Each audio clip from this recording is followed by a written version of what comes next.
नमस्कार, खबर समय जगत में आपका स्वागत है। मैं हूं आपके साथ अंकिता और आइए अब खबरें देखते हैं विस्तार से।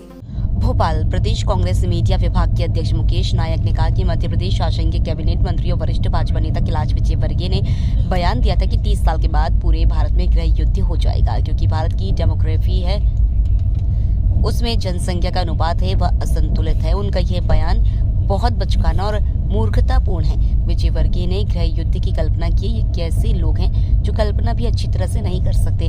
डेमोग्राफी में बदलाव को लेकर आबादी के असंतुलन का विजयवर्गीय जी ने हवाला दिया। मुकेश नायक ने कहा कि भारत में हिंदू मुस्लिम आबादी को लेकर भाजपा हमेशा गलत आंकड़े बताकर हिंदुओं में डर पैदा करने का काम करती है। भारत देश कोई पाकिस्तान, बांग्लादेश या श्रीलंका नहीं है। इस देश में परिपक्व लोकतंत्र और पढ़े लिखे हिंदू, मुस्लिम, सिख, ईसाई आबादी वाले लोग रहते हैं, जो अपने कर्तव्य और राष्ट्र के प्रति अपनी जिम्मेदारी को बहुत अच्छे से समझते और वे जानते कि विजयवर्गीय ने हिंदू आबादी को मुस्लिम आबादी से डराने वाला जो बयान दिया है वह दुर्भाग्यजनक है। खबर भारतीय जनता पार्टी के नेता कैलाश विजयवर्गीय ने 2 दिन पहले ये बयान दिया कि 30 साल के बाद मध्य प्रदेश में और पूरे भारत में गृह युद्ध हो जाएगा, क्योंकि भारत की जो डेमोग्राफी है उसमें जनसंख्या का जो अनुपात है इस तरह से असंतुलित हो रहा है कि 30 साल बाद भारत में गृह युद्ध हो जाएगा। ये बयान बहुत बचकाना और बेहद मूर्खतापूर्ण है, इसलिए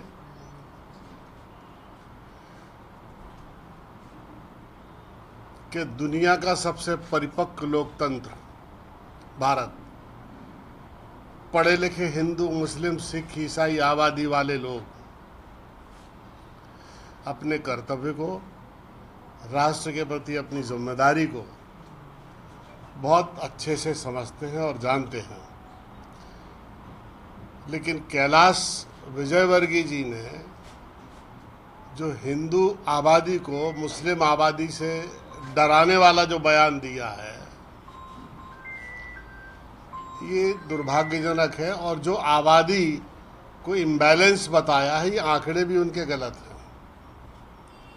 अब मुझे बताइए कि 2024 के अनुमानित जनसंख्या के अनुपात को लोकसभा में स्मृति ईरानी ने जो बयान दिया है उसके अनुसार भारत में 15% मुस्लिम आबादी है और 89.8% हिंदू आबादी है। ये हम नहीं कह रहे, ये लोकसभा में इनकी मंत्री का बयान है, स्मृति ईरानी का।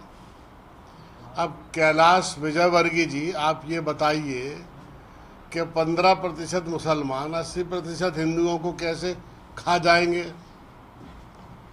क्या सुरक्षा है? कैसे गृह युद्ध होगा? ये कैसे नेता हैं जो अपनी जिंदगी में कल्पना भी अच्छी नहीं कर सकते? कोई कल्पना करने के पैसे लग रहे हैं क्या?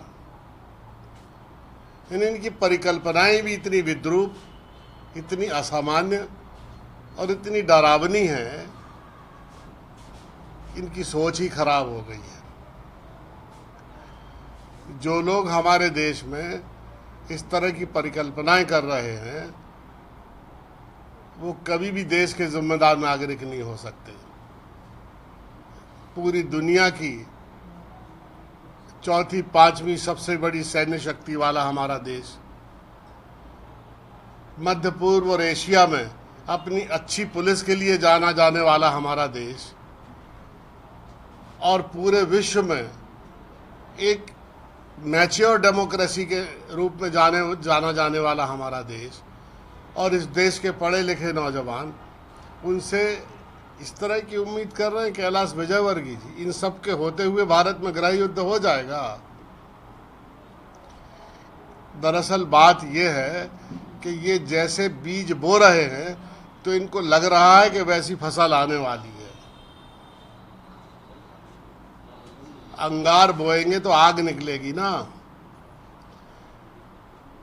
विष बोएंगे तो विष वृक्ष होगा ना। तो ये जिस तरह की बीज बो रहा है भारतवर्ष में, इनको लग रहा है कि वैसी फसल आने वाली है। ऐसा होगा नहीं, इसकी कल्पना ना करें। आज भारत में 80% नौजवान, हिंदू, मुस्लिम, सिख, ईसाई, सभी वर्गों की बात कर रहा हूँ, 80% नौजवान भारत का, उसके पास रोजगार नहीं है।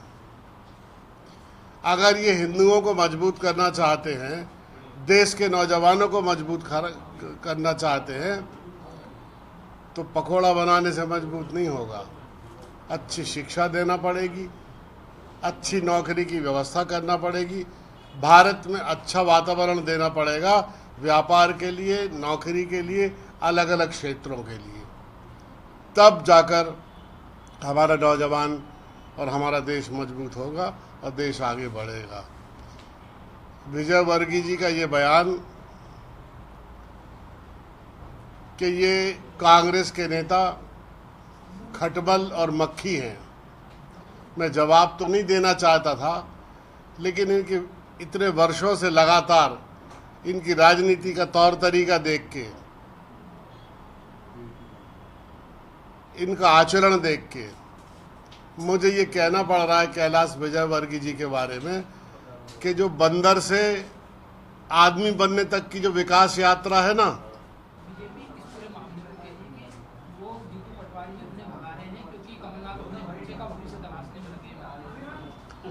अब मुझे ये मालूम नहीं है कि बीजेपी हम लोगों के बारे में हमसे ज़्यादा कैसे जानती है। कमलनाथ जी मध्य प्रदेश के पितृपुरुष हैं और सर्वमान्य नेता हैं, और माननीय जीतू पटवारी जी प्रदेश कांग्रेस कमेटी के अध्यक्ष होने के नाते हम सबके नेता हैं। और हमारी ये परंपरा रही है कि हम जैसा आडवाणी जी के साथ व्यवहार हुआ, जैसा अटल जी के साथ व्यवहार हुआ, जैसा मुरली मनोहर जोशी जी के साथ व्यवहार हुआ, कांग्रेस में हम अपने बुजुर्ग नेताओं के साथ इस तरह का व्यवहार नहीं करते हैं। हम उनके संरक्षण में पल्लवित पोषित होते हैं और काम करते हैं। ये बीजेपी के साथ एक बहुत बड़ी विसंगति ये हो गई है कि बीजेपी अपने नैसर्गिक नेतृत्व को कुचल रही है, और यही कारण है कि इस मुख्य चुनाव के पहले मध्य प्रदेश में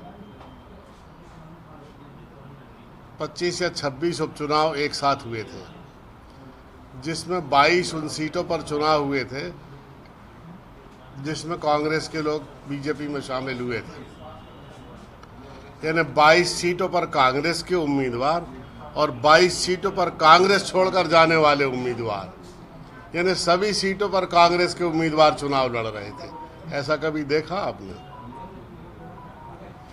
तो बीजेपी अपनी ही पार्टी के नेतृत्व को, जो वहाँ रहने वाले स्थानीय लोग जिनके सपने हैं कि हम कभी विधायक बनेंगे, हम कभी मंत्री बनेंगे, हमें कभी टिकट मिलेगी, पार्टी उम्मीदवार बनाएगी, उनको हाशिए में करके बाहर से आए लोगों को वैसे ही अपनी पार्टी से उम्मीदवार खड़ा कर रही है। अगर राज्यसभा में भी वो ऐसा करते हैं तो मुझे कोई असामान्य बात नहीं लगती है। खबर समय जगत के लिए संवाददाता आदित्य सराठी की रिपोर्ट।